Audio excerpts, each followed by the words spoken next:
Do conjunto de Cantor, né, da vez passada, vamos falar um pouquinho mais dele.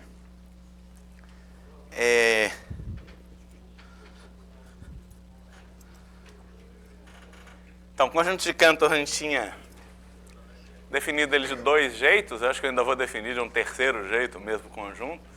Depois a gente vai falar sobre as propriedades dele, né? Tinha mencionado que a gente pegava o intervalo 0, 1, dividia em 3 pedaços.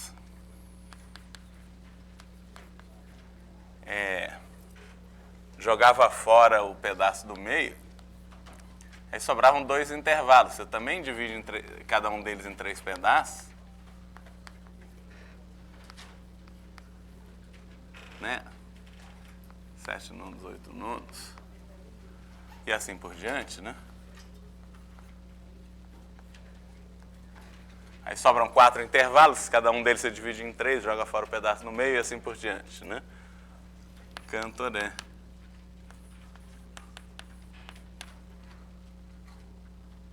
menos U, onde U é o seguinte aberto, é 1/3, 2, é a união dos pedaços que você jogou fora.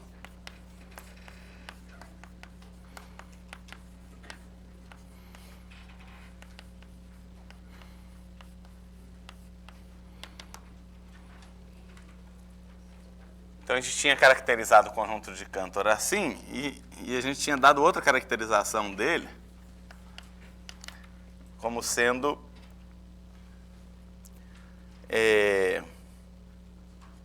o conjunto dos números que em base 3 podem ser escritos só com algarismos 0 e 2. Quer dizer, um dos números do intervalo 0, 1, né? Que podem ser escritos só com 0 e 2 na base 3, ou seja, o conjunto das somas do tipo AN sobre 3AN.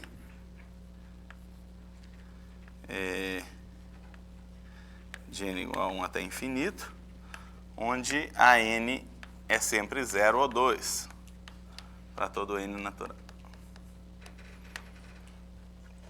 Essa definição talvez mais rápida do conjunto de Cantor usual. Eu vou dar uma terceira definição dele, que é a seguinte: a gente pode considerar uma função definida em 0, 1/3, união 2/3, 1, para o intervalo 0, 1. Então, essa é a primeira caracterização do Cantor, terceira caracterização do mesmo conjunto, que vai ser a seguinte: você tem essa função aqui, ó, que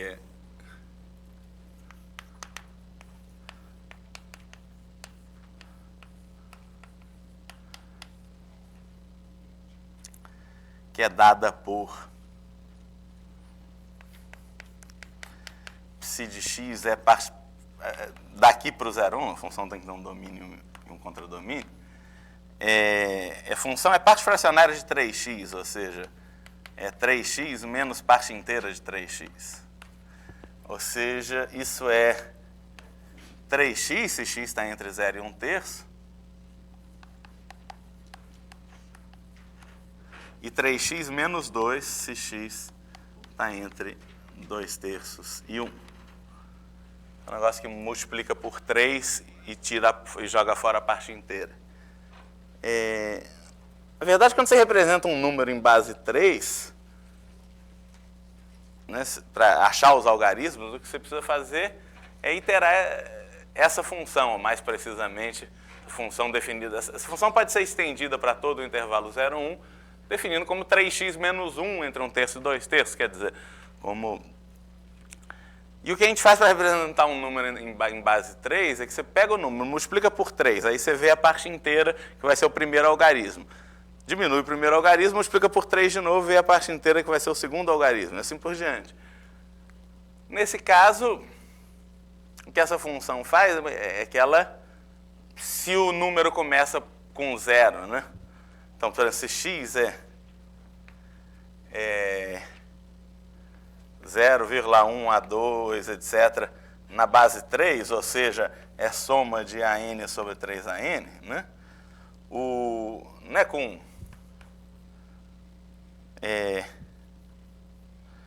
Então, se o A1 for 0, então o psi de x vai ser 0,A2, A3, etc. na base 3. Né, que é a soma, então aqui é de n igual a 1 até infinito, aqui de n igual a 1 até infinito, não do AN, mas do AN mais 1 sobre 3AN. E se A1 for 2, você tem a mesma coisa. Porque você multiplica por 3, e aí vai... Se for 2, o primeiro termo dessa soma é 2/3, depois tem o resto, né?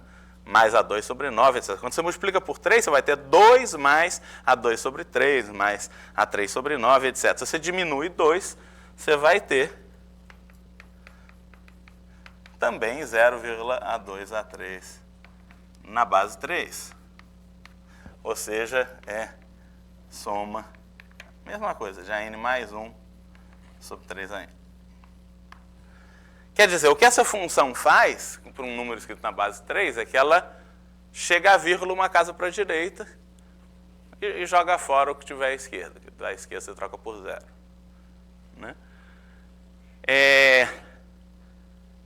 O que é esse intervalo 0, 1/3? São exatamente os números que começam com 0 na base 3. O intervalo 2/3, 1 são os números que começam com 2 na base 3. Isso quer dizer que você tem um número que começa com 0 ou com 2. Aí você aplica essa função. Você esquece o primeiro algarismo, vai olhar para o segundo, terceiro, etc. Se você ainda cai na união desses dois intervalos, quer dizer que o segundo algarismo também vai ser 0 ou 2. Mas se você cair aqui, nesse buraco, o segundo algarismo vai ser 1.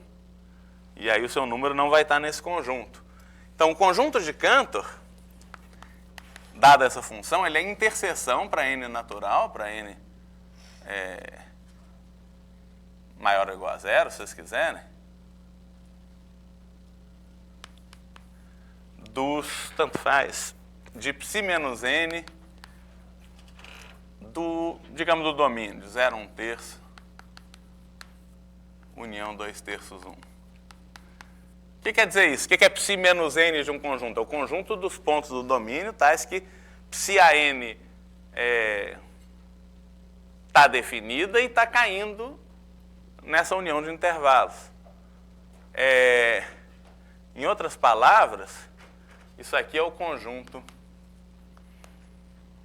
dos x entre 0 e 1, ou entre 0 e 1/3, união 2/3, 1, se você quiser, que é o domínio da psi, né? Tá, que psi n de x também está nesse conjunto.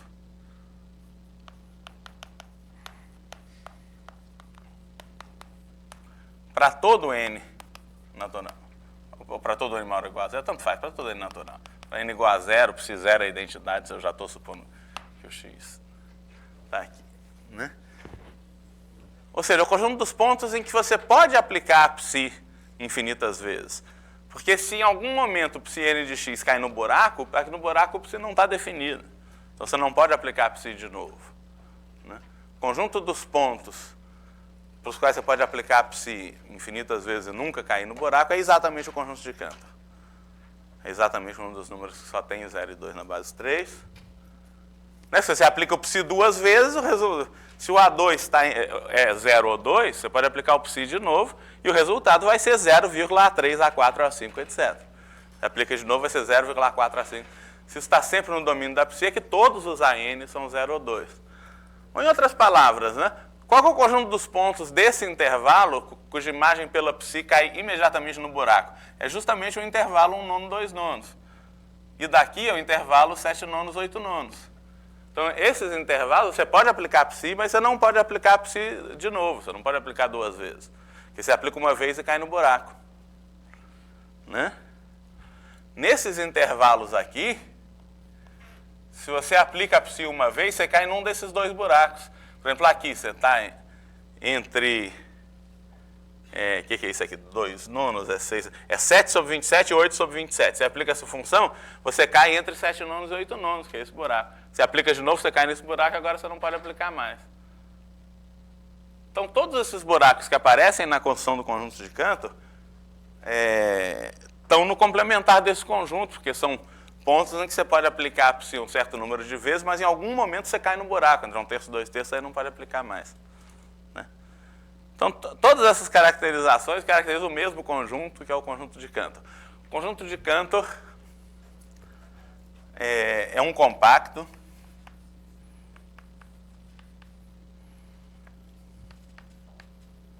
Ele não tem pontos isolados.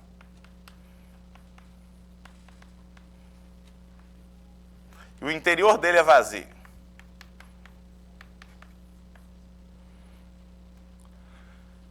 Essas propriedades, para um conjunto na reta, elas caracterizam, na verdade, uma classe de conjuntos, que por analogia a gente chama de conjuntos de Cantor. Um conjunto de Cantor, vocês talvez, em algum momento, vocês ouçam essa expressão em mais de um contexto, de que tal coisa é um conjunto de Cantor. Isso não quer dizer que é exatamente esse conjunto que eu descrevi, mas que é um conjunto com propriedades topológicas semelhantes. Quer dizer, um compacto sem pontos isolados de interior vazio. Ou em contextos mais gerais, se você não estiver na reta, em geral, você não fala interior vazio, você fala que K é totalmente desconexo, que é a mesma coisa. No caso da reta, os únicos conjuntos conexos são os intervalos.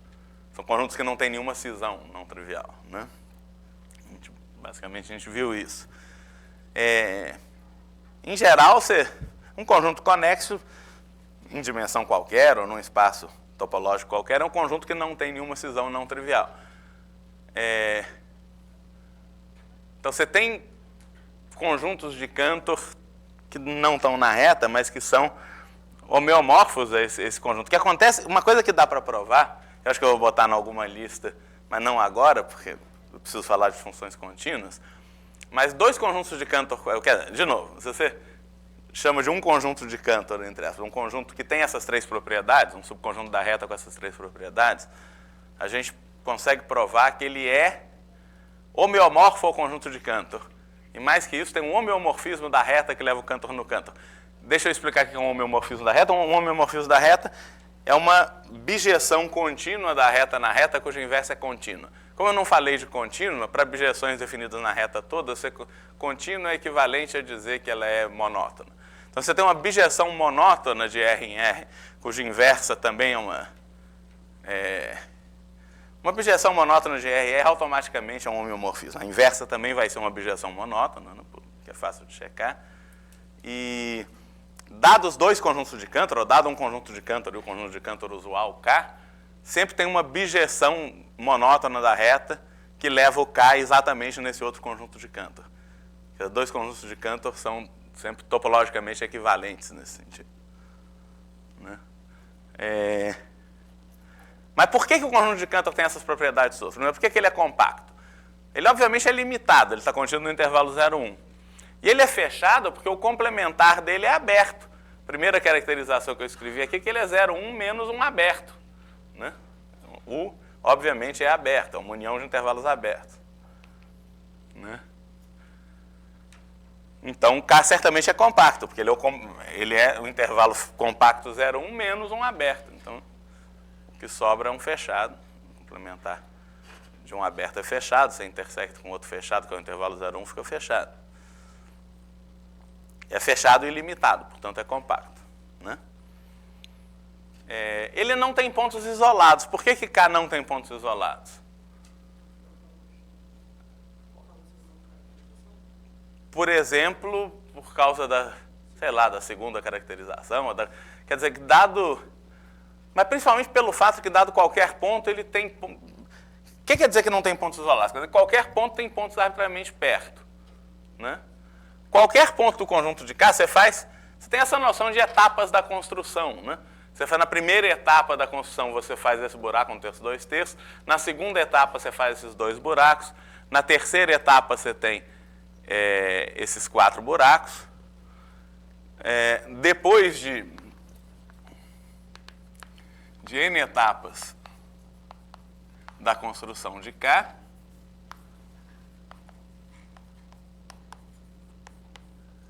sobram 2 elevado a n intervalos de tamanho 3 elevado a n, tamanho 1 sobre 3 elevado a n, 3 elevado a n é grande, 1 sobre 3 elevado a n, que tende a 0, né?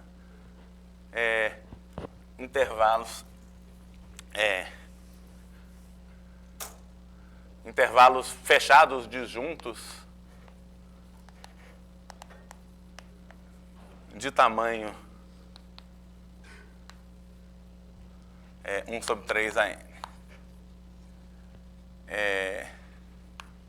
Cujos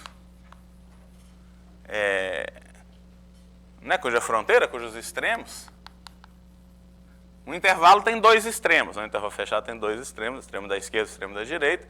Os dois extremos pertencem a K.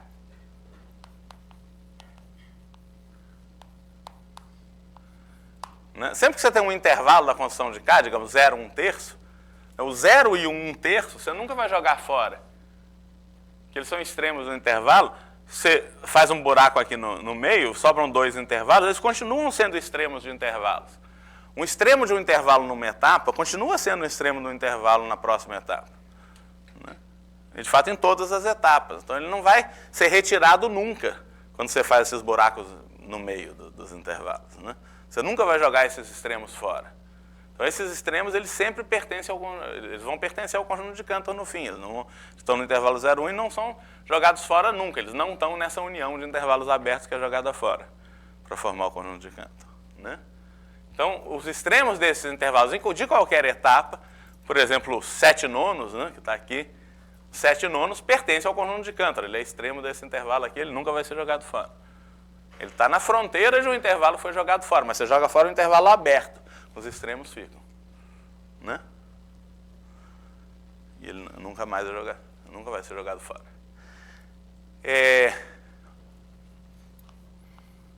E cuja união, a união desses dois AN intervalinhos, vamos chamar de KN, contém K. A união desses intervalos contém K. Portanto, K não pode conter, né? Assim, K não contém nenhum intervalo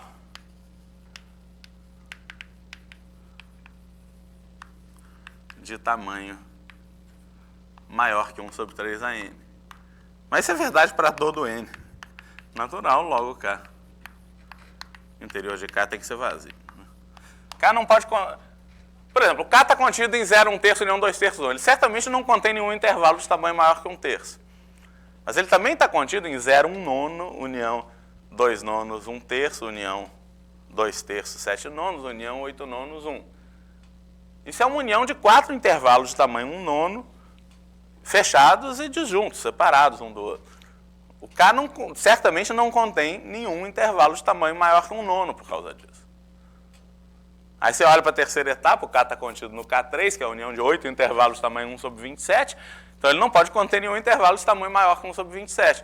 Isso é verdade sempre, ele não contém nenhum intervalo de tamanho maior que 1 sobre 3 a n para nenhum n, tu não pode conter intervalo nenhum, né? Porque 1 sobre 3 a n vai para 0.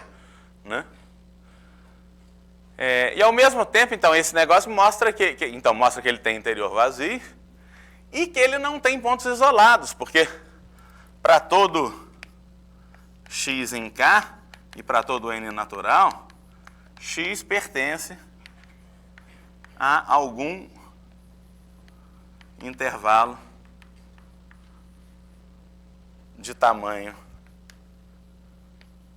1 sobre 3 a n de Kn, né, contido em Kn.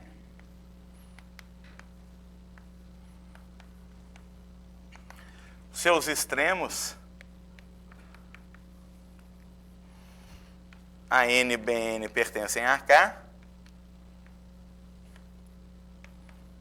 AN menos x e BN menos x são pequenininhos, são no máximo 1 sobre 3 a n. Portanto, o x, arbitrariamente perto dele, você tem outros pontos do conjunto K. O x pode até ser igual a n ou igual a bn, mas não pode ser igual aos dois ao mesmo tempo. Então, certamente, um dos dois vai ser diferente do x e vai estar a uma distância menor ou igual a 1 sobre 3 a n do x. Então, dado qualquer ponto do conjunto K, eu consigo outros pontos diferentes do conjunto K arbitrariamente perto dele, porque 1 sobre 3 a n vai para 0. Né? Logo, K não tem pontos isolados. Né? Quer dizer, x pertence a K'.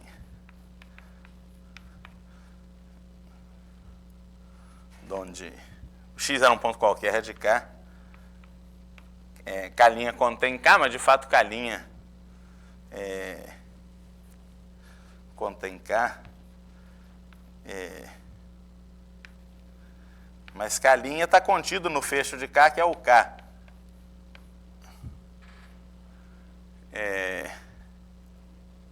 Portanto, K' igual a K, e K não tem pontos isolados.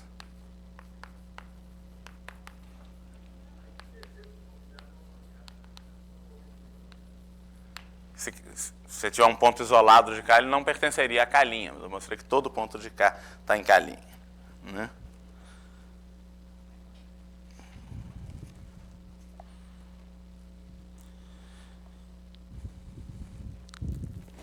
O conjunto de Cantor não é enumerável, em particular por causa dessa caracterização aqui.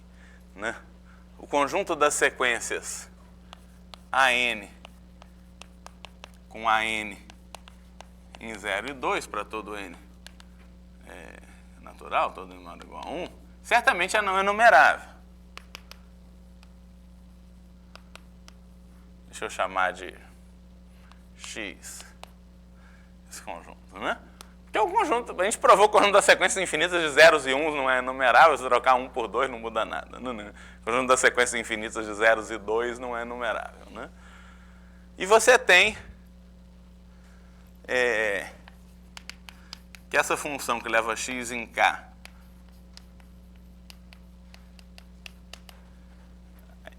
tal que a imagem de AN é a série de AN sobre 3AN, isso aqui é uma bijeção. Logo, K não é enumerável.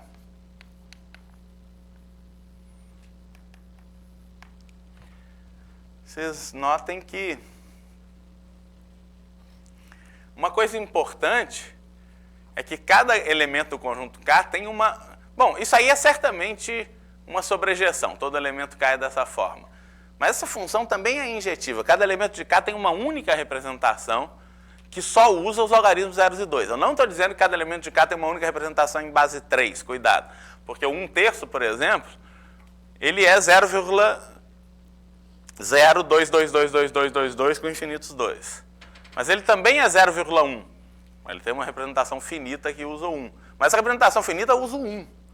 Então não vale para os nossos propósitos. A gente está só interessado em representações que só usam os algarismos 0 e 2. E se a gente insiste nisso, cada ponto tem uma única representação. Por quê? Porque cada ponto aqui, ou ele está nesse intervalo, cada ponto do K, né, ou está entre 0 e 1/3, ou está entre 2/3 e 1.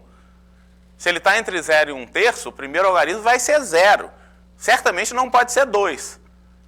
Poderia até ser 1 no caso do 1/3, que é 0,1 na base 3.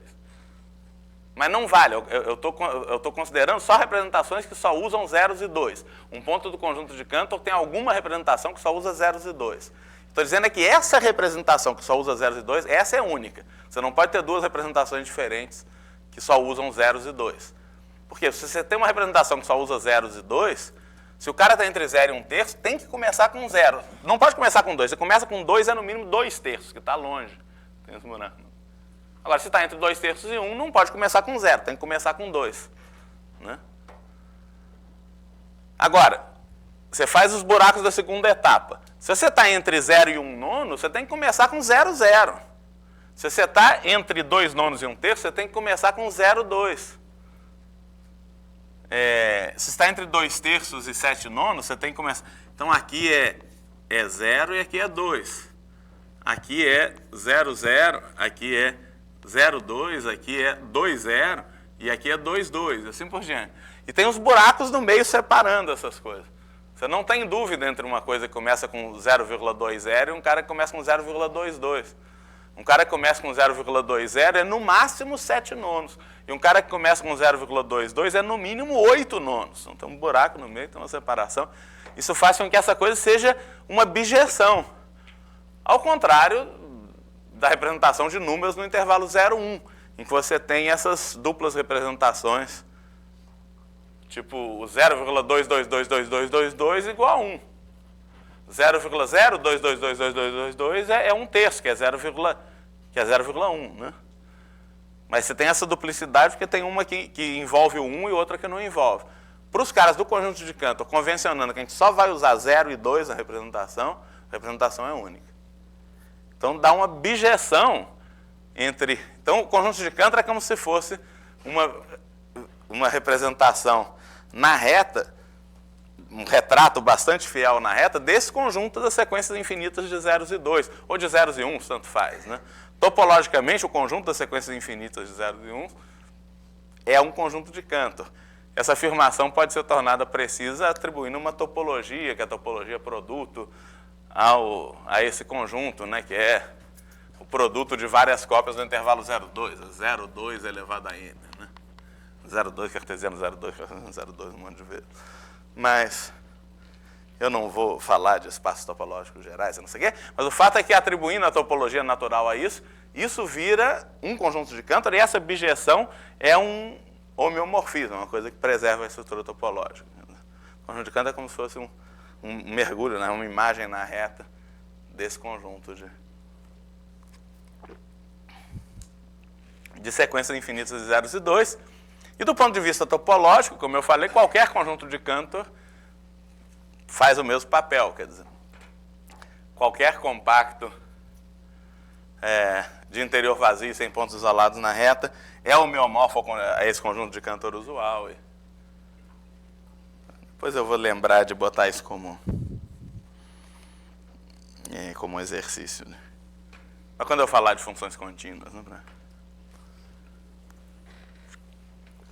Eu já podia ter botado falando de funções monótonas. Né? Já probou. Na próxima. Próxima lista. Muito bem. Então falamos bastante do conjunto de Cantor, em particular da definição dinâmica dessas. Essa caracterização mostra que o conjunto de Cantor usual faz parte de uma classe particular, mas importante de conjuntos de Cantor, que são chamados conjuntos de Cantor regulares ou conjuntos de Cantor dinamicamente definidos. Eles são definidos por uma dinâmica expansiva numa união de intervalos. A dinâmica é essa função psi, que você está iterando um monte de vezes. Uma das coisas que a gente pode fazer é perturbar essa função psi, trocar ela por outra função expansora, quer dizer, com derivada maior que 1 em todos os pontos, que está aumentando distâncias. Pode estar definida numa união de intervalos um pouco diferentes, mas cada ramo, a imagem vai ser um intervalo todo, digamos. Então você pode perturbar esse conjunto e obter outros conjuntos dinamicamente definidos associados a outras funções diferentes. Então essa é uma classe de conjuntos que é relevante em sistemas dinâmicos, mas também para certas coisas de teoria dos números. Não. Conjuntos têm também boas propriedades geométricas. Né? Conjuntos de Cantor, em geral, você não tem muito controle sobre a geometria, quer dizer, tipo o tamanho dos intervalos da enésima etapa, como é que ele se comporta, a relação entre intervalos e buracos e tudo, mas para conjuntos de Cantor dinamicamente definidos, você entende bastante bem a geometria deles, seja lá o que quer dizer. Mas... Bom, vamos lá. Limites de funções, né? Então vamos mudar de capítulo.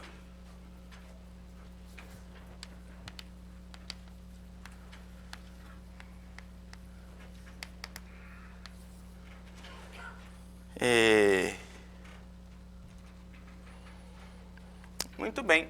Se você tem uma função real definida num conjunto qualquer,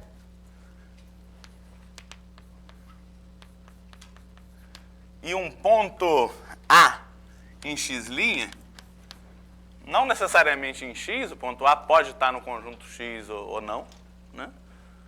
A gente diz que,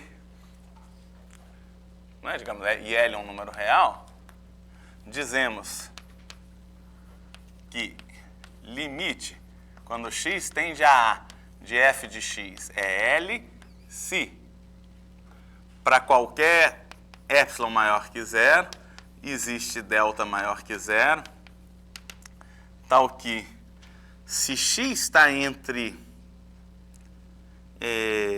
A menos delta e A mais delta, e também está no conjunto x, mas não é o ponto A, limite de funções, quando x tende a A, tem a ver com o comportamento da f perto do A, mas não no ponto A. O valor da f no ponto A não influi em nada para o limite. O ponto A nem precisa estar no domínio da f, mas mesmo se tiver, o valor da f no conjunto A não importa. O que você quer é que para caras perto do A, mas diferentes do A, que estejam no conjunto X, o valor de f de x esteja muito perto do L. Se o x está muito perto do A, mas não é o A, então o f de x está muito perto do L. Tá?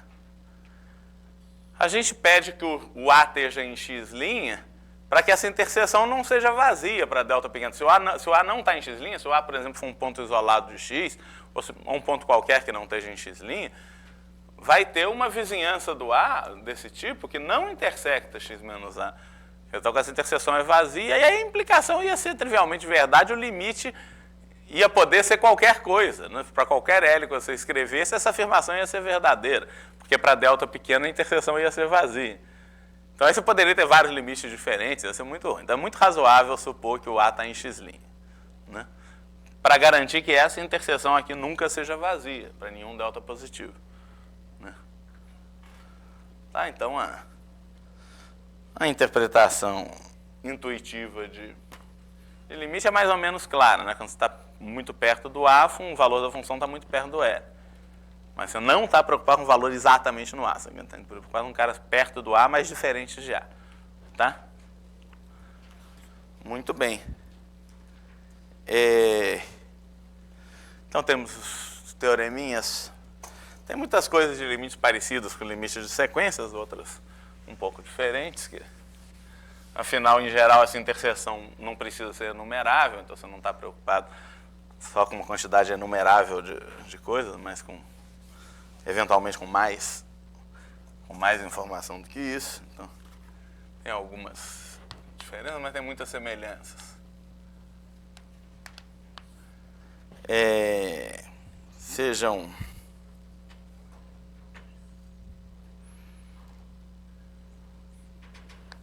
Então, a gente tem um resultado parecido para sequências, né, que o resultado é bem fácil. Você tem f e g funções definidas no mesmo conjunto, x para r, a em x', limite, e a gente supõe que existam esses limites, isso aqui dá L, o outro dá M,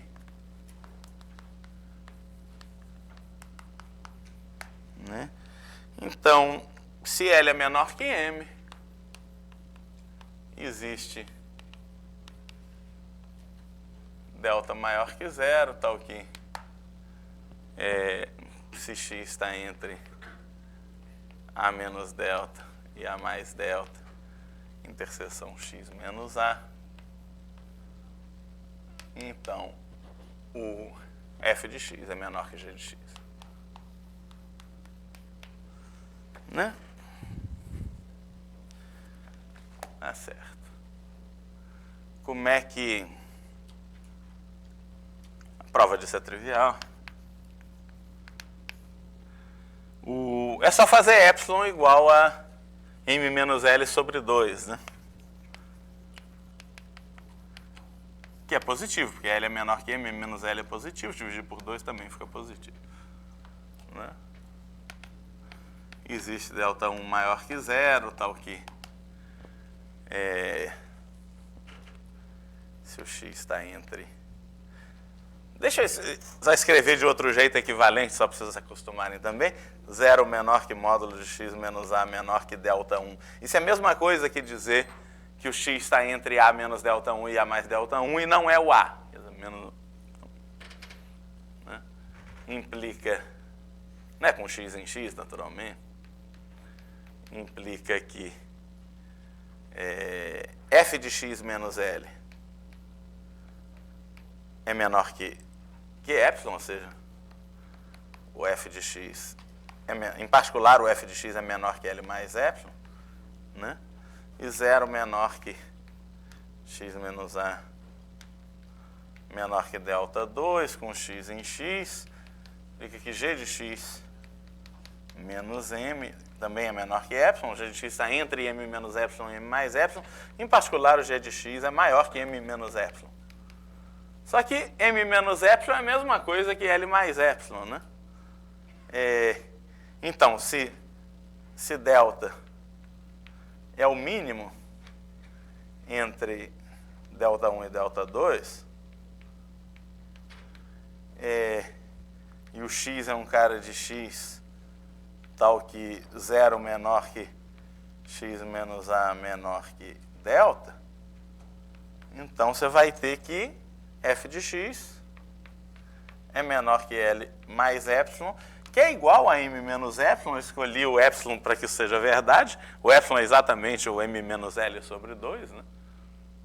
Então 2 epsilon é m menos L, né? Vale essa igualdade. E isso aqui é menor que g de x. E acabou a prova. É exatamente isso que a gente quer, né? Que para x perto do A, uma distância menor que delta do A, mas diferente do A, e no domínio, em x, né? O f de x seja menor que o g de x. A gente provou.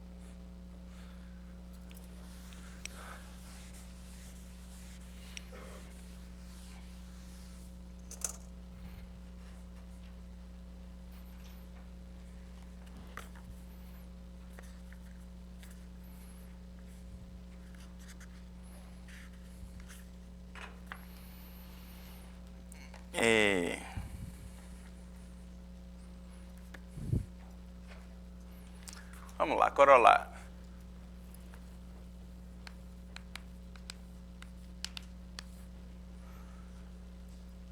Ele faz uma observação meio óbvia, né? Você não pode trocar menor por menor ou igual aqui. Quer dizer, se o L for igual a M, não dá para garantir nada disso, né? Quer dizer, você pode estar tendendo para um cara... você está tendendo para o mesmo cara, uma função pode ser um pouquinho maior que a outra ou vice-versa, né? Por exemplo, deixa eu dar alguns exemplos óbvios, né? O exemplo mais óbvio é que assim, limite quando x tende a A de x, ou quando, sei lá, quando x tende a 0 de x é 0. Né? Que vira uma tautologia, né? Você pode fazer delta igual a epsilon sempre, né? Se x menos a é menor que delta, então x menos a é menor que delta. Quer dizer, não engano, em módulo, né? Essa função é a própria identidade, isso aqui é um negócio absolutamente trivial, quase tautológico pela definição. Né?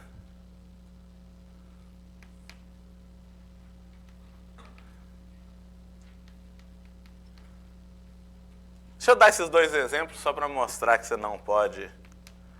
Função constante igual a 0 também tende a 0 quando x tende a 0. Para nós ter a função x e a função 0, para x perto de 0, x pode ser maior que 0 ou menor que 0. Né? Então não dá para garantir nada desse tipo se o limite é igual. Né? Então menor ou igual não implica nada, mas menor implica que para x perto do A, o f de x vai ser menor que o g de x.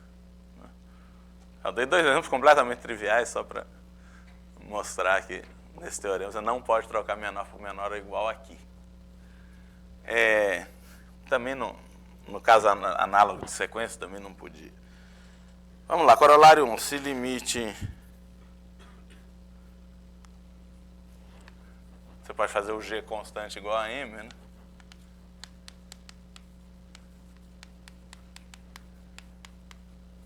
E se L for menor que M, então existe delta maior que 0, tal que se x está entre A menos delta e A mais delta, interseção com f menor que M, é só tomar o g constante igual a M, que é o limite, quando você tende para qualquer ponto vai ser M, né? Esse corolário imediato. Corolário 2.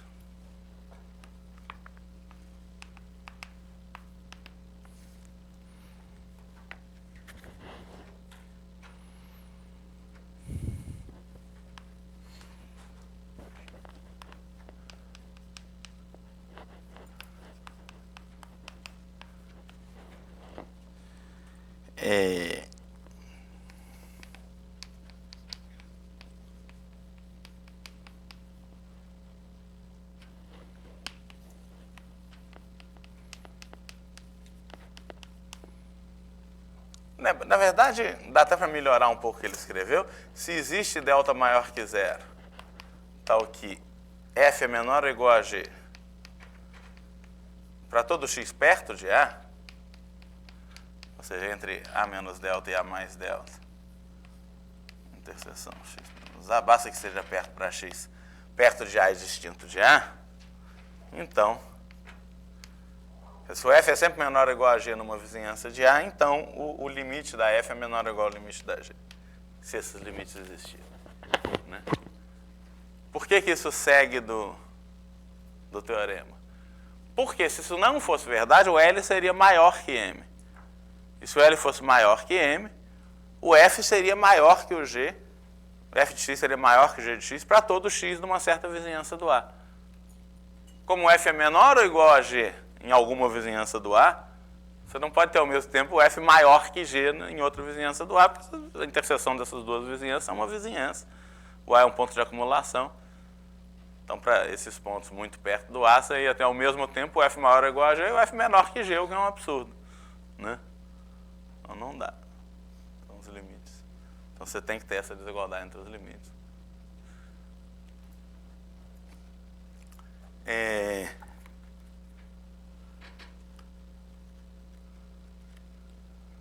Vamos lá, tem outro teoreminha fácil, aqui esse teorema do sanduíche.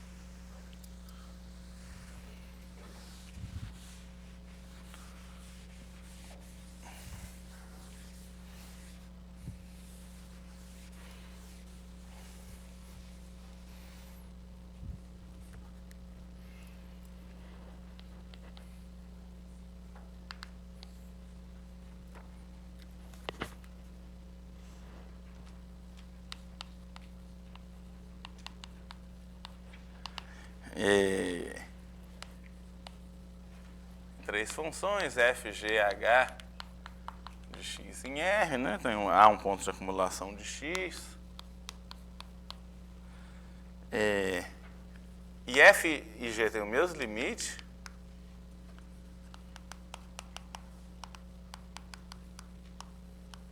Que é L.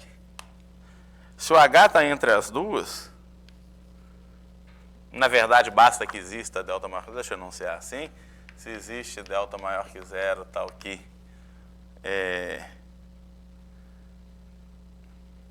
se x está entre A menos delta e A mais delta, e é diferente de A, então, o H está entre F e a G,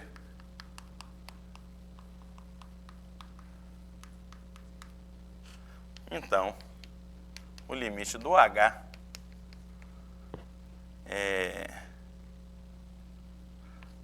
quando x tende a A também é L. Né? O H está ensanduichado entre duas funções f e g que tendem para a mesma coisa. Essas funções empurram o H para tender para essa mesma coisa, não tem jeito. Né?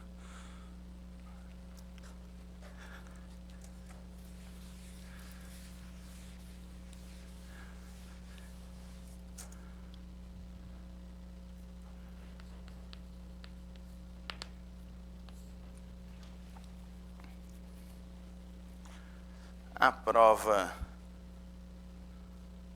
não é difícil.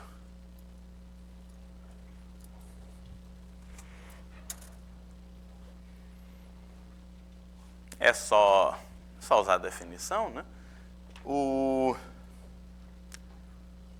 você dá como é? Vamos lá. Dado epsilon maior que zero, existe delta 1 maior que zero, tal que se o x...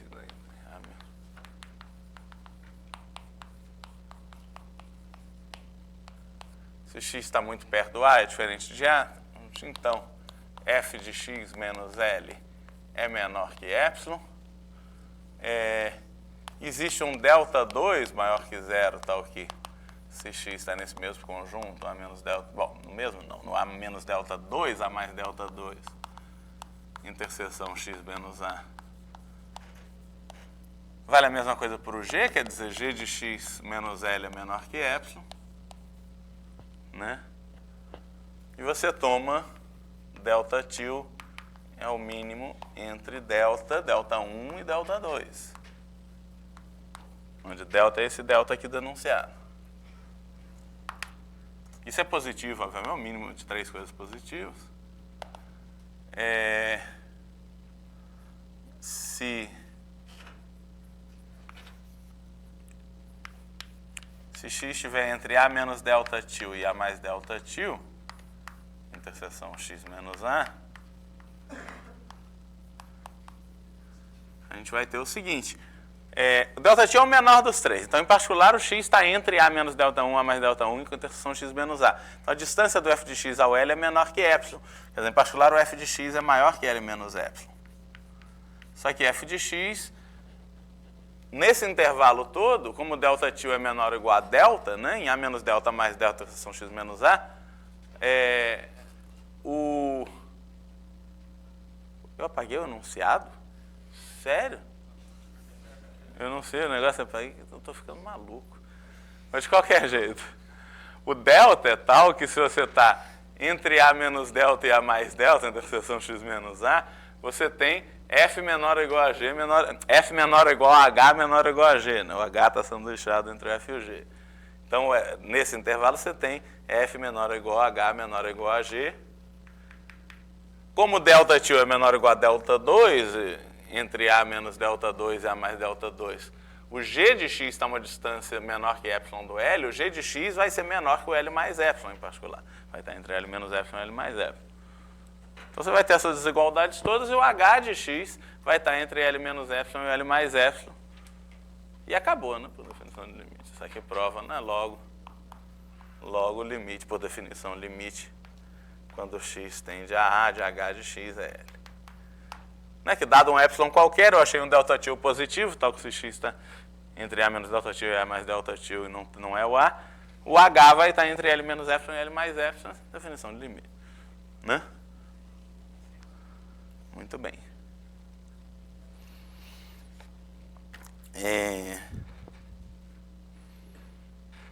Temos outro teorema. Esse é um pouquinho menos óbvio, mas também é fácil.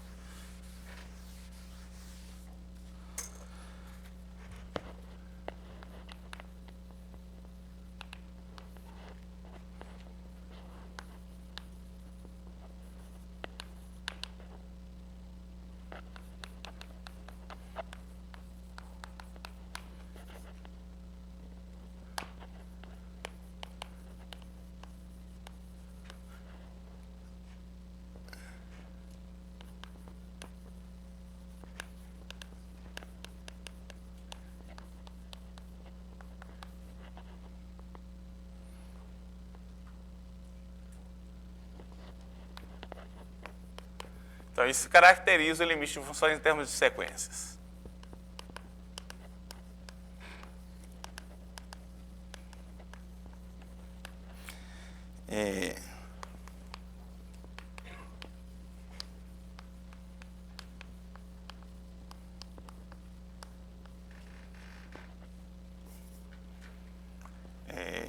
Se tem qualquer sequência em x menos a que tenda para o a,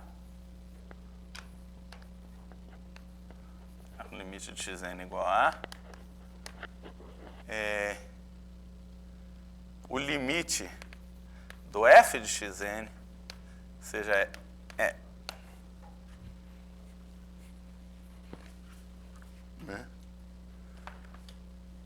Dizer que f de x tende a L quando x tende a A, quer dizer que para qualquer sequência de pontos distintos de A que tenda a A, a imagem dos pontos da sequência pela F tem que tender a L. E vice-versa. Isso caracteriza o limite, né?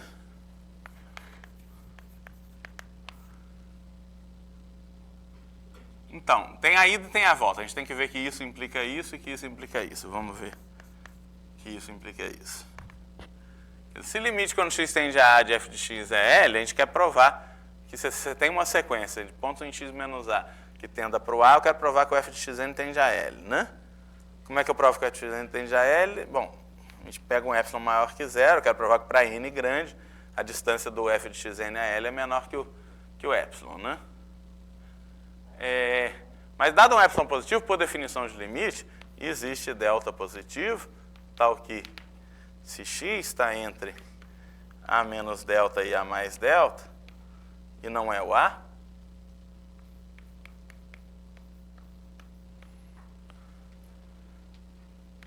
então o f de x menos L é menor que epsilon.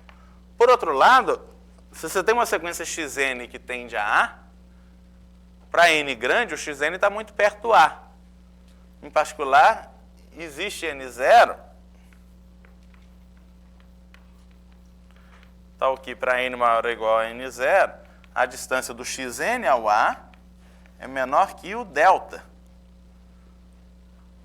Aparece aqui na definição. Né?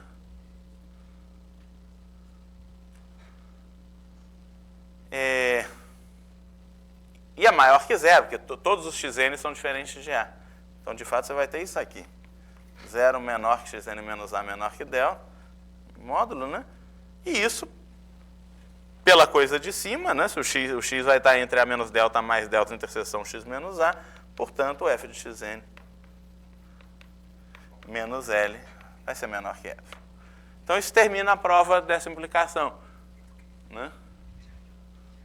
Ou seja, porque então a gente mostrou que o limite de f de xn é L. Não é porque dado um epsilon positivo, eu achei um n0 natural, então para todo n maior ou igual a n0, a distância do f de xn ao L é menor que epsilon. Então o f de xn tende a L, quando não tende a infinito.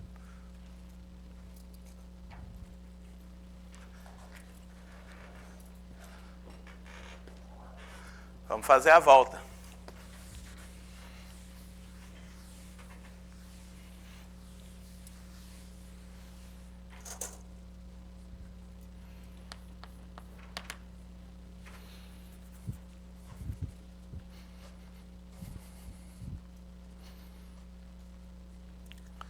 A volta a gente está supondo que para toda sequência xn que tende a A, o f de xn tende a L, né? A gente quer provar que limite, quando x tende a A de f de x é L. O que poderia complicar é que, no caso de limite de funções, você tem que, em geral, controlar uma quantidade não enumerável de pontos. São todos os pontos do conjunto que estão perto do A, então a distância menor que delta do A. E limite de sequência só controla coisas enumeráveis, mas não tem problema, né? Porque R é arquimediano, a gente controla todos os números reais com quantidade enumerável de restrições. Vamos lá. Então, o que a gente tem que fazer? A gente faz uma prova por absurdo, né? Se não vale limite quando x tende a de f de x igual a L, isso não quer dizer que o limite é outra coisa, né? O limite pode ser outra coisa, mas pode não existir, pode acontecer um monte de coisa. Mas como é que a gente nega a definição de que o limite quando x tende a de f de x é L? O que quer dizer isso? Quer dizer, né? O que acontece se limite, se não vale isso? Qual que é a negação disso?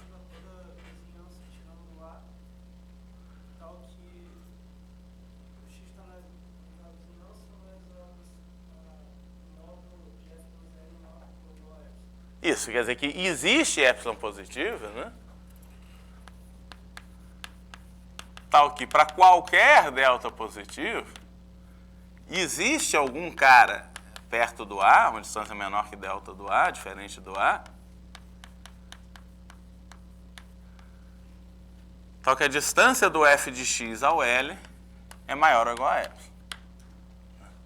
O epsilon está fixo e o delta é qualquer. Quer dizer, em particular, para todo n natural, existe algum xn, eu vou fazer delta igual a 1 sobre n, né? Porque isso aqui vale para qualquer delta. Em particular, vai ter algum xn entre a menos 1 sobre n e a mais 1 sobre n,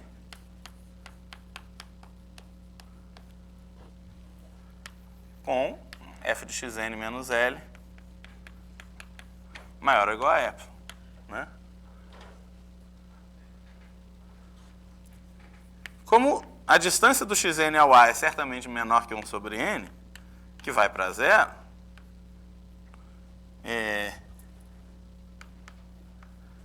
isso implica que o limite do xn é A.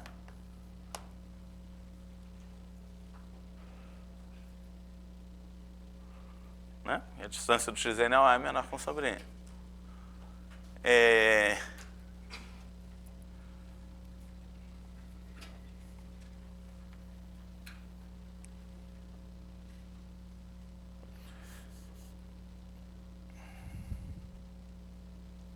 Mas se o limite de xn é A, você deveria ter que o limite de f de xn igual a L, né, pela segunda parte. Só que o f de xn está sempre longe de L, né? Não é porque o f de xn.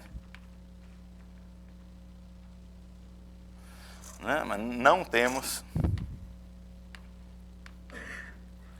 Porque a gente deveria ter que o limite de f de xn é L. Por causa disso, né? Pois f de xn. Tá. Menos L é sempre maior ou igual a F. Então acabou a prova. Né? Se não vale a primeira parte, não pode valer a segunda. Quer dizer, a segunda parte implica a primeira. Então não dá. Né?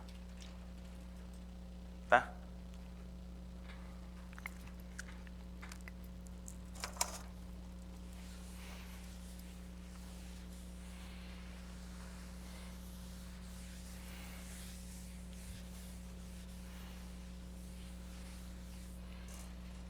Muito bem. Então, quase tudo que a gente define, a gente consegue caracterizar por meio de sequências. Né? Isso foi verdade, em particular, na parte de topologia da reta. A gente caracterizou conjuntos abertos, fechados, compactos, etc. Tudo em termos de sequências aqui também. Né? Um corolário.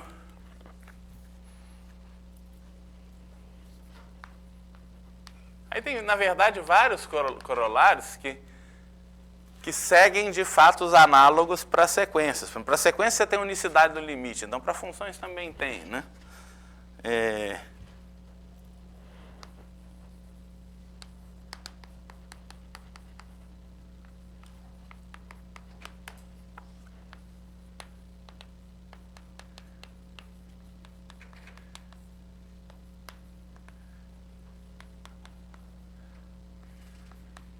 A mesma função tende para L e para M ao mesmo tempo quando x tende para A, então L igual a M.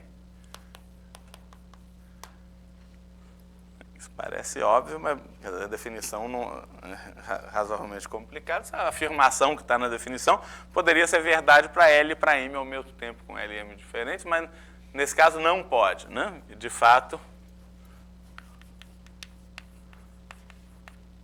como A está em x', existe uma sequência xn com xn em x menos A para todo n e xn tendendo a A. Pelo teorema anterior,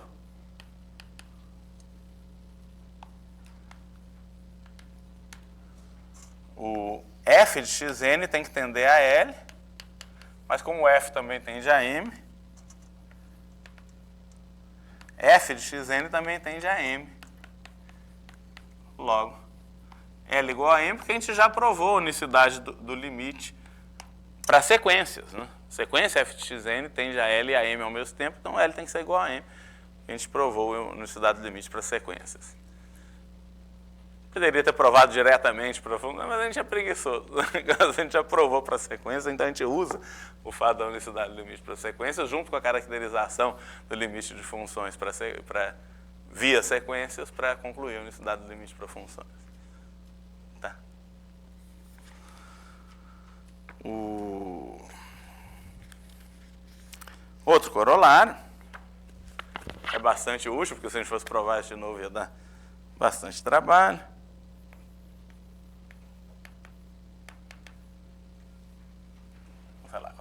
1, corolário 2, que é um corolário sobre operações com limites.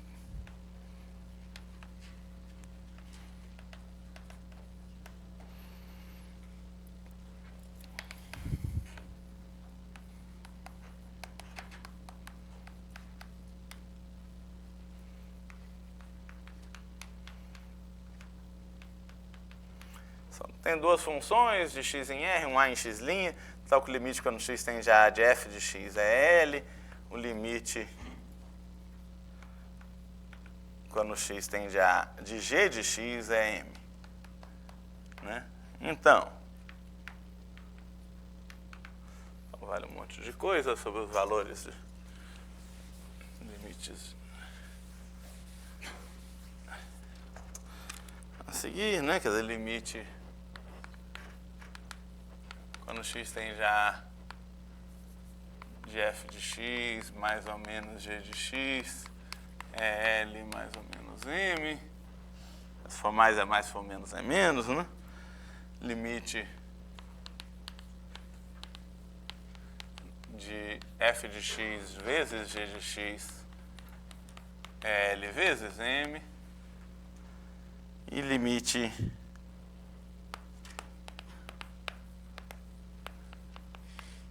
de f de x sobre g de x é L sobre M, se o M for diferente de zero. Né?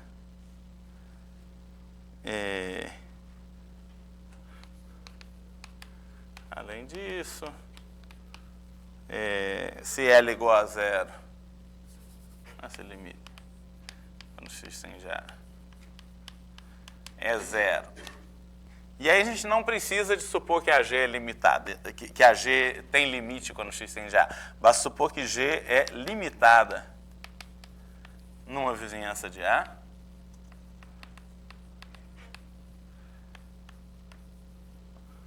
Então, limite quando x tende a de f de x, g de x é zero também. Tudo isso é corolário dos fatos análogos para sequências, né? Que, por exemplo, você tem uma sequência que tende a zero e outra sequência limitada, o produto delas tende a zero.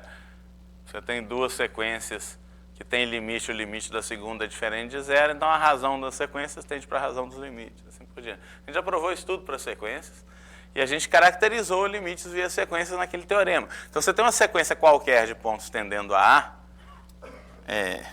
por exemplo, provar, sei lá, isso aqui. Exemplo. Se xn está em x menos A e xn tende a A, o f de xn tende a L, o g de xn tende a M, e, portanto, o f de xn vezes g de xn tende a L vezes M. Logo, limite quando x tende a de f de x, g de x é L vezes M. Né? Porque para qualquer sequência xn que tende a de pontos diferentes de A no conjunto x, f de xn vezes g de xn tende a para L vezes M. Então, f de x vezes g de x tende para L vezes M. Por causa da caracterização dada para aquele teorema. Né? O resto é tudo igual, usando os fatos análogos para sequências.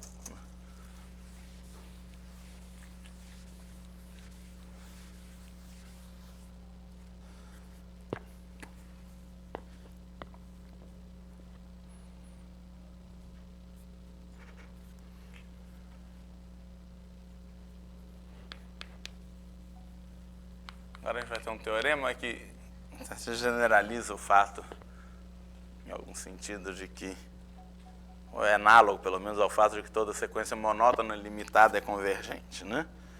Sejam f de x para R, A em x', a ponto de acumulação de x,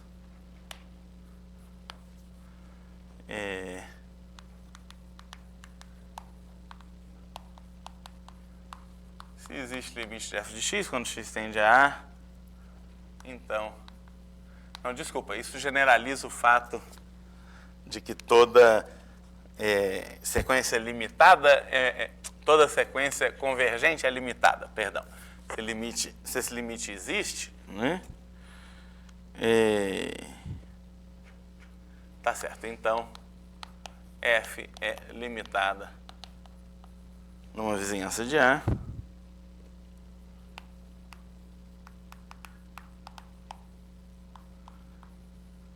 O que quer dizer isso mesmo? A gente já falou de funções limitadas numa vizinhança de A. Quer dizer que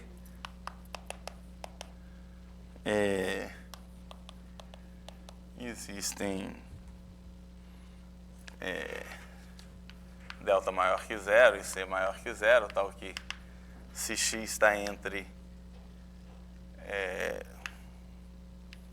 A menos delta e A mais delta, interseção x, então o módulo de f de x é menor ou igual a C, ou menor que C, tanto faz.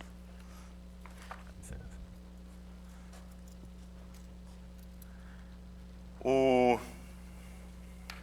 prova é bem fácil, é que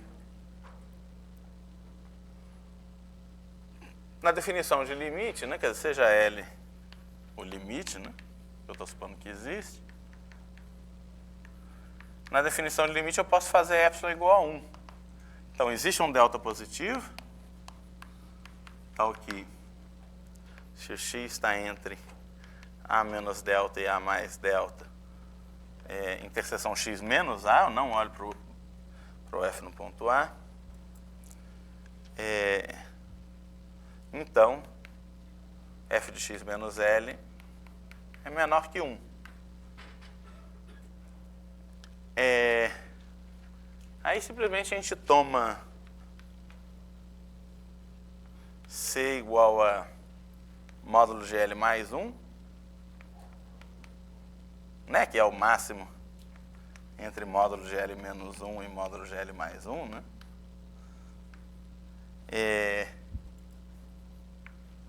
Se o A não tiver em x, né, o A não precisa estar em x, o A só está em x'. Agora, se o A tiver em x, a definição de limite não olha para o valor do F no A. O valor do F no A pode ser bem maior que L, mas ele toma simplesmente o máximo entre o módulo do valor do F no A e o módulo de L mais 1.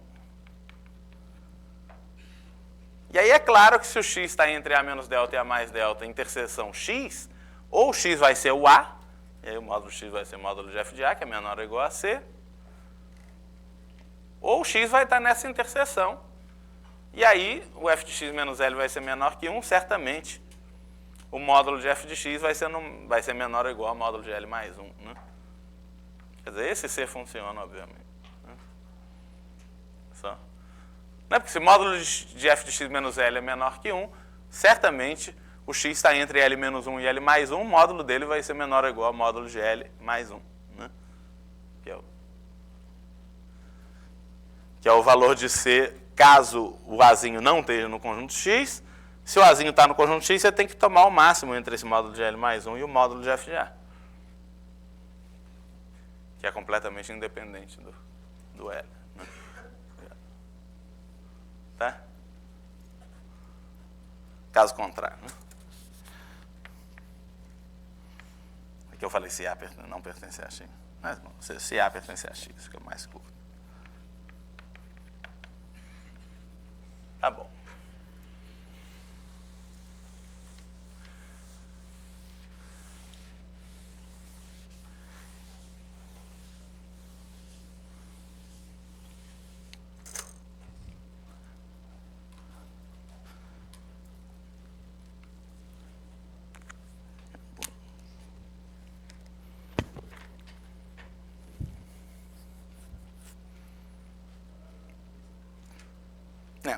Então, ele dá dois exemplos.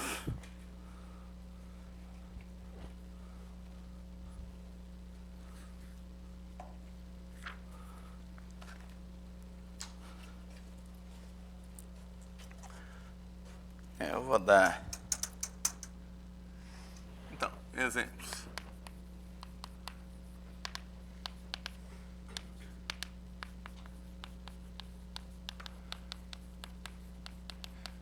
popular seno de 1 sobre x, não existe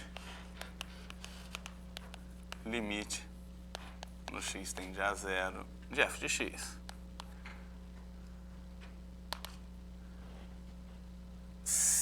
Como é que a gente vê que não existe limite? Basta mostrar duas sequências que tendem para zero, de maneira que o f nessas sequências tem limites diferentes, né? Porque se existisse limite para qualquer sequência que tendesse para zero, o f da sequência tinha que tender para o mesmo limite, para o limite da f, né? Se você tomar a sequência xn e yn com xn igual a 1 sobre 2kπ e o yn igual a 1 sobre 2kπ mais π sobre 2, o xn tende a zero, o yn tende a zero. Agora o f de xn é seno de 2kπ, que é zero, e o f de yn é seno de 2kπ mais π sobre 2, e é seno de π sobre 2 é 1, né? Então isso mostra que não existe limite. Agora, se você pegar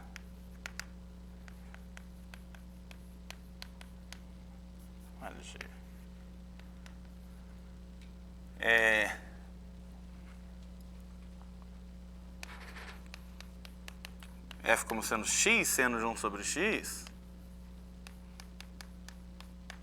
aí tem limite. O limite quando x tende a zero de g de x é zero.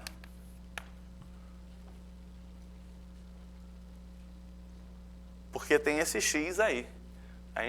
Porque aqui a gente pode usar esse teorema sobre valores do limite, que está exatamente nesse caso. O seno de 1 sobre x não tem limite, mas é limitado. O seno de qualquer coisa está entre menos 1 e 1. Então, o seno de 1 sobre x é uma função limitada. E o x é uma coisa que tende a zero quando x tende a zero. Você está multiplicando uma coisa que tende a zero por uma coisa limitada, e, portanto, o produto tende a zero também. Né? Tá? O 3 também é uma função fortemente descontínua.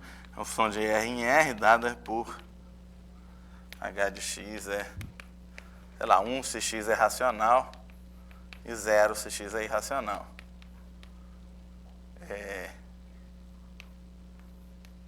Então, não existe limite quando x tende a A de h de x para nenhum A real. Por quê? Porque todo número real é limite de uma sequência de racionais diferentes dele e também é limite de uma sequência de irracionais diferentes dele. Em qualquer racional a função vale 1, em qualquer irracional a função vale 0. Então os limites vão ser diferentes. Os limites da função nessa sequência vão ser diferentes de qualquer real, né? Pois. Né? Então o que eu estou usando é que todo real está em Q' e também está em R menos Q'. Quer dizer, todo real é ponto de acumulação dos racionais e dos irracionais ao mesmo tempo. Né? E nos racionais a função vale sempre 0, nos racionais vale sempre 1, nos irracionais vale sempre 0, né? Allá en el ejemplo 1 no es 1 sobre 2 nπ. Pusiste K. Debería ser, los dos sí deberían ser, sí, claro. N es N.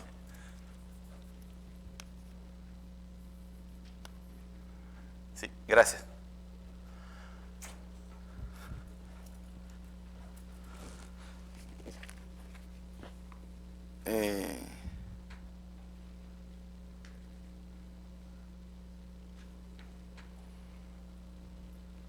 Então, limites laterais, vamos lá.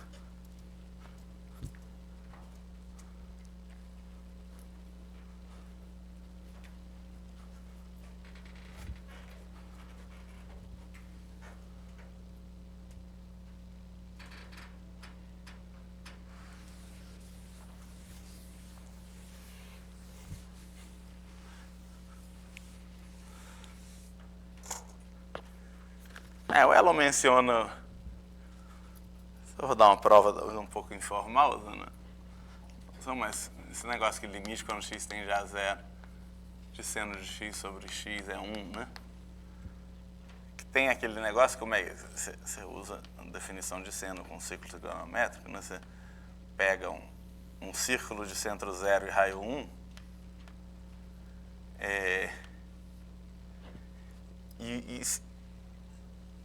para x real, né, seno de x, o que você faz é que você começa aqui nesse ponto 1, 0, e você anda um comprimento x no círculo, no sentido anti-horário, a partir do 1, 0, para achar o ponto que corresponde ao x. Então, você pega um arco de comprimento x, se x for negativo, ele vai estar para trás, e esse ponto, as coordenadas dele, por definição, vão ser cosseno x, seno x. Quer dizer, o seno de x é essa altura aqui. Isso aqui é seno x, isso aqui é cosseno x. Né? Então, você tem esse triângulo retângulo, cujos catetos são seno x e cosseno x, e cuja hipotenusa é 1, né? Porque você está no círculo de centro zero e raio 1.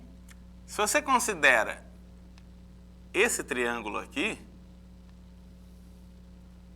a área desse triângulo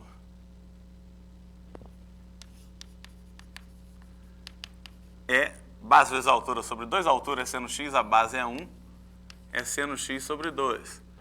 Se você considera esse setor circular aqui,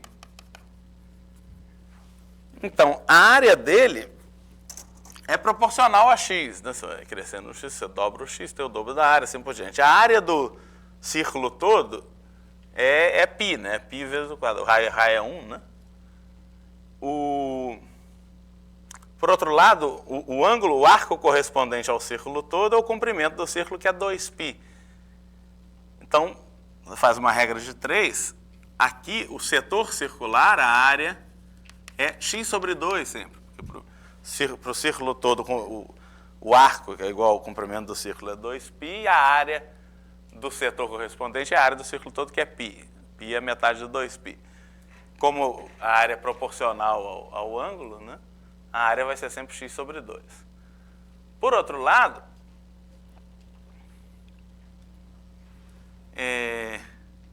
se você traçar uma tangente aqui no 1, 0 e prolongar esse negócio, você vai ter um triângulo retângulo grande aqui, que é semelhante a esse triângulo pequeno. Essa altura aqui, t, né, por semelhança, t sobre 1, que é isso dividido por isso, é igual a isso dividido por isso, que é seno x sobre cosseno x. Então, t é seno x sobre cosseno x, é tangente de x. Né?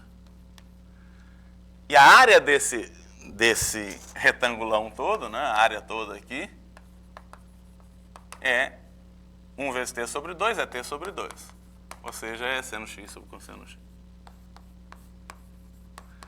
Então, você compara essas áreas, né, para x maior ou igual a 0, ou pelo menos para 0 menor ou igual a x, menor ou igual a π sobre 2, onde essa discussão é mais clara, menor, né, porque você vai ter essas desigualdades. A área menor é a área desse triângulo aqui, que tem área seno x sobre 2. Você tem esse setor circular entre esses dois triângulos. Então, esse é menor ou igual a x sobre 2, que é menor ou igual à área desse triângulo maior, que contém o setor circular, que é tangente de x, que é seno x, que é tangente de x sobre 2 cosseno x, perdão, metade da tangente de x, né? Seno x sobre 2 cosseno x. Quando o x tende a 0, o cosseno, que é esse comprimento horizontal, claramente está tendendo a 1.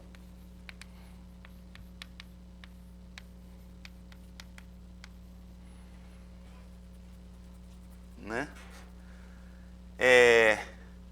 E essas desigualdades, de fato, elas implicam que o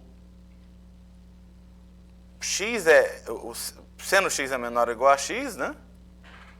Agora, o seno x é maior ou igual a x cosseno x. Então, você tem assim, x cosseno x menor ou igual a seno x, menor ou igual a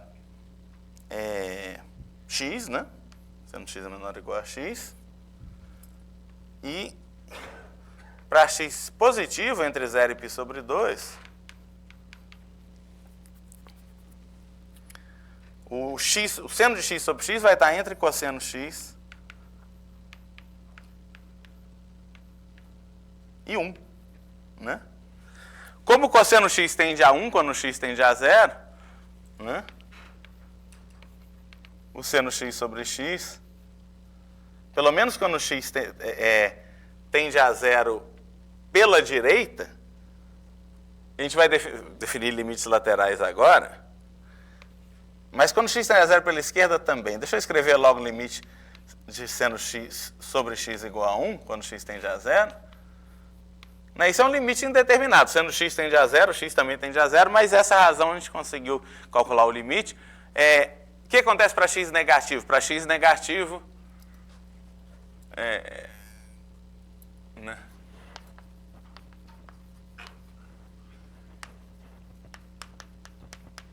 Seno de menos x, você tem aqui o menos x, né? Seno de menos x é menos seno de x, né? Você tem um x aqui, deixa eu fazer o simétrico aqui está o menos x. Seno do menos x é claramente menos seno de x, né? E cosseno de menos x é cosseno de x. Seno de menos x é menos seno de x. Logo, seno... Você troca x por menos x, a razão seno de x sobre x não muda, né? Isso é a mesma coisa que seno de x sobre x. Seno de x sobre x é uma função par. O negócio quando você troca x por menos x, o valor não muda.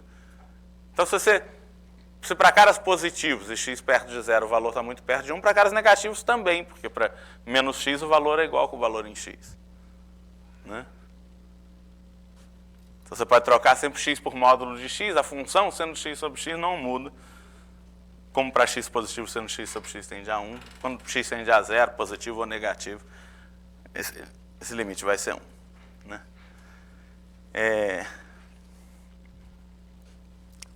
Então vamos lá, vamos falar um pouquinho de limites laterais.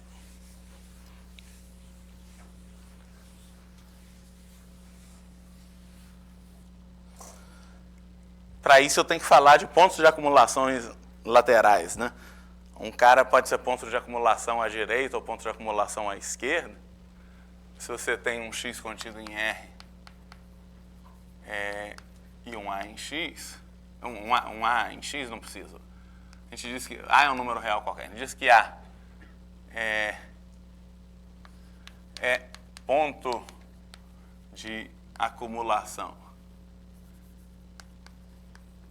à direita de x, e nesse caso a gente diz que o A está em x' mais, se para qualquer delta positivo, o x intersecta o intervalo aberto a mais delta. Que é o intervalo que vai do A para a direita, quer dizer, é um intervalo aberto que está à direita do A. Né? Então, o x tem pontos à direita do A, arbitrariamente perto do A. Mas isso, obviamente, é equivalente a dizer que existe uma sequência xn, com xn em x interseção com xn em x, e xn maior que A para todo n, que tende a A.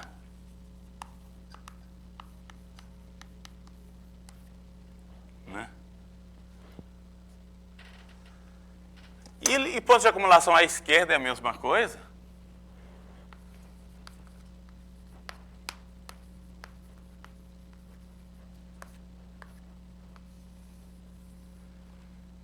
Aqui,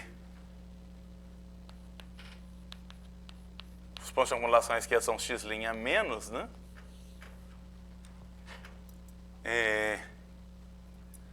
E aqui, em vez de A mais delta, vai ser A menos delta A, né?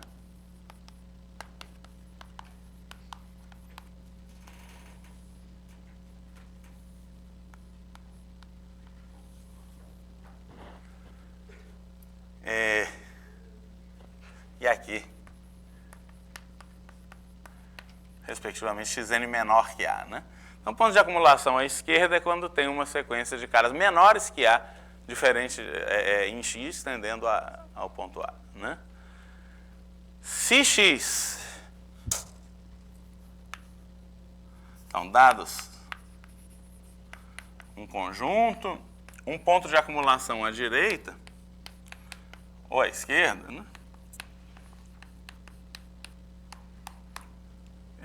E f uma função de x para r, dizemos que limite quando x tende a A pela direita de f de x é L, né? Bom, e L real, né?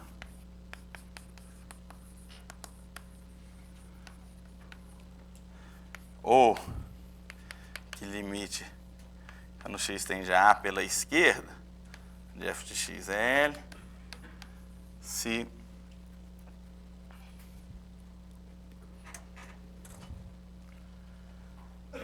para todo epsilon positivo existe delta positivo, tal que se o x está entre A e A mais delta, respectivamente A menos delta A, né? Implica que f de x menos L é menor que L. É igualzinho a definição de limites de funções, só que em vez de olhar para qualquer ponto perto de A, eu só olho para os pontos perto de A que estão à direita do A. Ou, no caso do limite à esquerda, eu só olho para pontos perto de A que estão à esquerda de A. Né? Vocês notem que todo ponto de acumulação tem que ser um ponto de acumulação ou à direita ou à esquerda, ou dos dois lados. Né?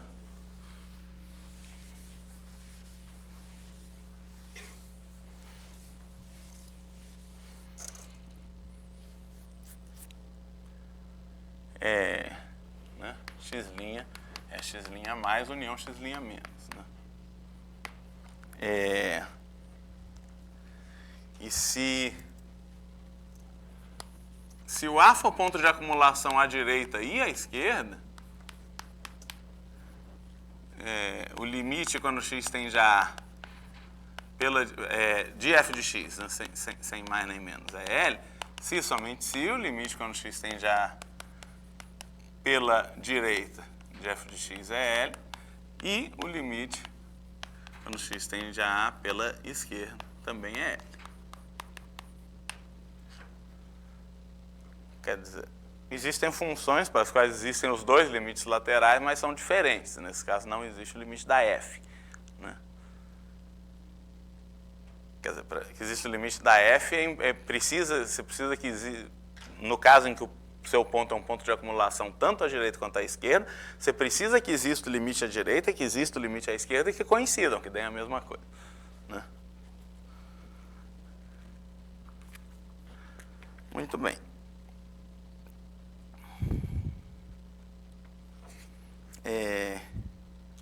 Deixa eu só mostrar o teorema bacana sobre limites laterais, né, que generaliza esse fato que toda sequência monótona limitada converge. Né? Então, o teorema seja x um subconjunto de R, f de x para R, uma função monótona ilimitada,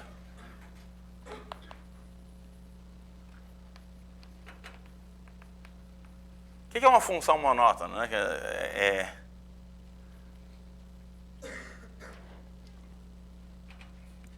Não sei se eu já devia ter definido isso. Se eu não defini, a gente lembra agora. Quer dizer, f de x para R é crescente, por exemplo.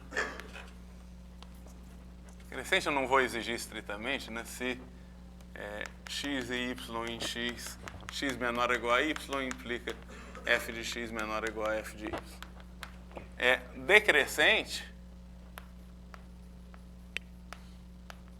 se x e y em x menor ou igual a y, implica f de x maior ou igual a f de y. A gente diz que f é monótono se é crescente ou decrescente.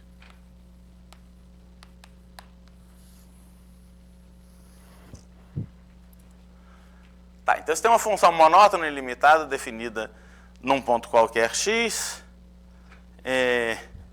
Então, para quaisquer A em x' mais e B em x' menos, existem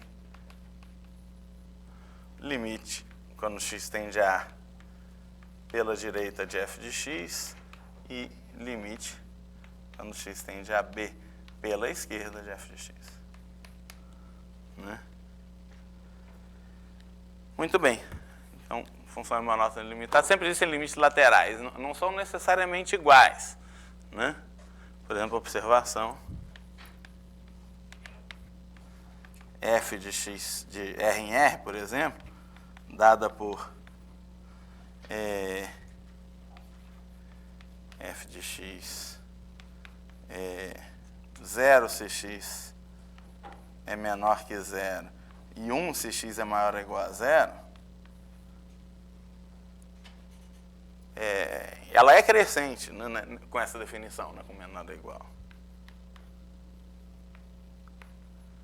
Mas não existe o limite quando x tende a 0 de f de x. Se você trocar nesse enunciado limite lateral por limite, a conclusão não é necessariamente verdadeira. Você pode ter um pulo, pode ter um salto da f no ponto A. Pode ser que o limite à esquerda seja menor, ou que o limite da direita, se f for crescente, pode ser que o limite da esquerda seja maior que o limite da direita, se f for decrescente. Mas não necessariamente o limite à esquerda coincide com o limite à direita. Mas os dois existem. Se f for monótono.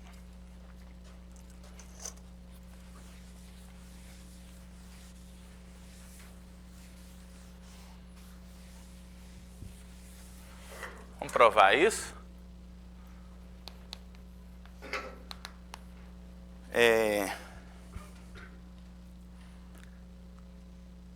Bom, vamos lá. Se o A... Vou provar a primeira parte, a outra é completamente análoga, tá? Vou provar que se o A é ponto de acumulação à direita, então existe esse limite. Então, vamos supor que f é crescente, sem perda de generalidade. O outro caso é análogo.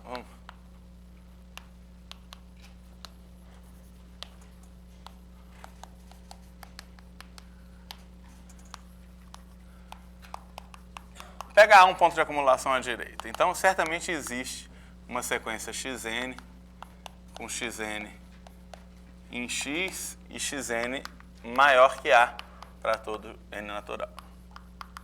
Tal que xn tende a A.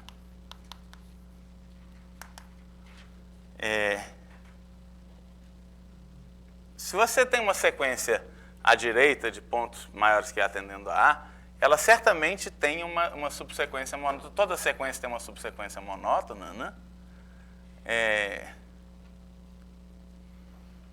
Então, xn tem subsequência.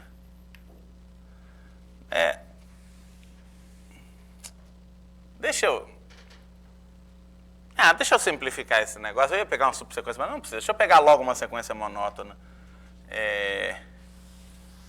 Vamos lá, decrescente.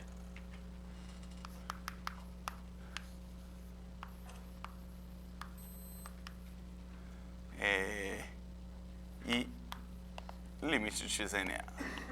Por que tem uma sequência decrescente de termos positivos tendendo a A? Bom, podia fazer o que eu estava fazendo. Você pega uma sequência qualquer de caras maiores que A tendendo a A, positivos, não, maiores que A, de caras maiores que A tendendo a A, ela vai ter uma subsequência monótona de caras maiores que A que tende a A, ela tem que ser monótona decrescente. Em particular, existe uma sequência decrescente que tende a A.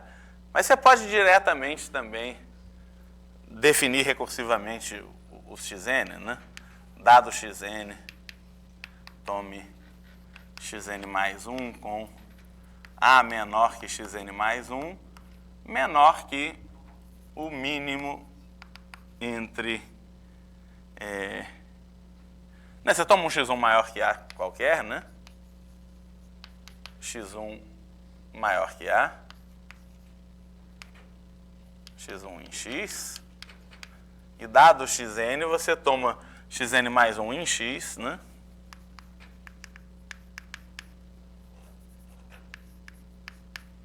maior que A e menor que o mínimo entre xn e A mais 1 sobre n, digamos. Então, o xn mais 1 vai estar uma distância menor que 1 sobre n do A e vai ser menor que o xn. Então, certamente, o xn mais 1 tende a A e é decrescente, porque eu forcei que o xn mais 1 seja menor que o xn. Sempre existe, porque aqui eu fixei um intervalo do tipo A mais delta, tanto o xn quanto o A mais 1 sobre n são maiores que A, então esse mínimo é maior que A. Então, certamente, tem caras do conjunto X nesse intervalo, porque o A é ponto de acumulação à direita. Então, você tem uma sequência que tende a A, né? Como o xn é decrescente, né, como o f é crescente, e o xn é decrescente, f de xn também é decrescente. E limitada, porque a f é limitada, né?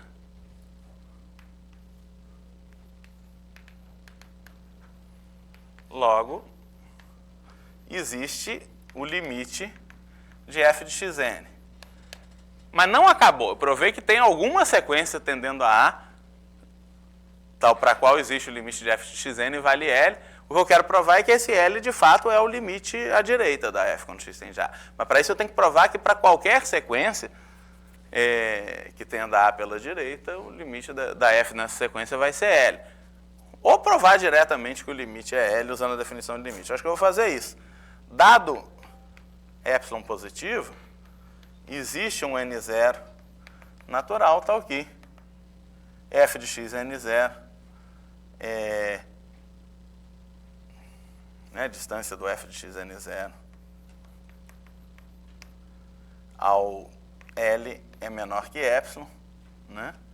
Por outro lado, o xn0, né, todos os xn são maiores que A, né? A gente tem A menor que xn0. Né? A gente toma delta é o xn0 menos A. Se o x está em x e o A é menor que x, menor que A mais delta é o xn0, né? Como o f é crescente, certamente o f de x Não, por outro lado,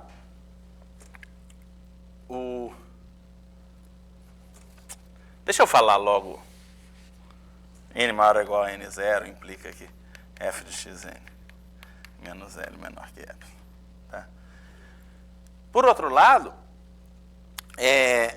como o x é maior que A, existe N maior ou igual a N0, tal que o xn é ainda menor que x. Xn está tão perto de A que é menor que x.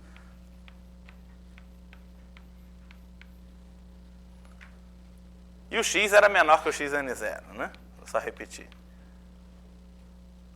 Logo, como o f é crescente, o f do xn é menor ou igual a f de x, que é menor ou igual a f de xn0.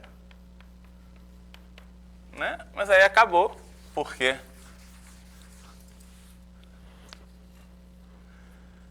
tanto o f de xn quanto o f de xn0 estão a uma distância menor que o epsilon do L. Né? Então, L menos epsilon menor que f de xn. Menor ou igual a f de x. Isso aqui a gente repete, né? Menor ou igual a f de xn0. Deixa eu botar logo. E o f de xn0 também está a uma distância menor que epsilon do L, portanto é menor que L mais epsilon. Quer dizer, tudo isso, em particular o f de x, está entre L menos epsilon e L mais epsilon. Ou seja, se o x estiver entre A e A mais delta e estiver no conjunto x, a distância do f de x ao L vai ser menor que epsilon. O epsilon positivo é arbitrário, então acabou a prova. Então, limite. Né? Limite. Deixa eu só escrever essa frase, donde limite quando x tende a A pela direita de f de x é L. A ideia é que essa sequência decrescente que tende a A arrasta todos os caras muito perto de A, para terem o valor perto de L da função, por monotonicidade. Né? O outro caso é análogo. Então tá bom, provamos esse teorema, um bom momento para acabar a aula, já passei um pouquinho do tempo. Obrigado pela paciência. Todo mundo ganhou a lista? Alguém chegou mais tarde? Não, então vamos. Quem não ganhou, vem